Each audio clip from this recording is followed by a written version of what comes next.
Ota-ona tirik paytida qadrini bil. Yo'qotgach sog'inch foyda bermaydi. Dunyo seni tark etsa ham ota-onaning duosi seni hech qachon tashlab ketmaydi. Ota-onaning ko'zidagi yosh farzandning beparvoligidan tug'iladi.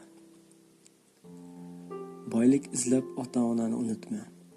Chunki eng katta boylik ularning borligidir. Ota-ona uchun qilgan kichkina yaxshilik ham katta savob bo'lib yoziladi. Kim ota-onasini xursand qilsa, hayot uni albatta xursand qiladi. Ota-onaning roziligi bo'lmagan joyda baraka bo'lmaydi. Ular seni so'zsiz tushunadi.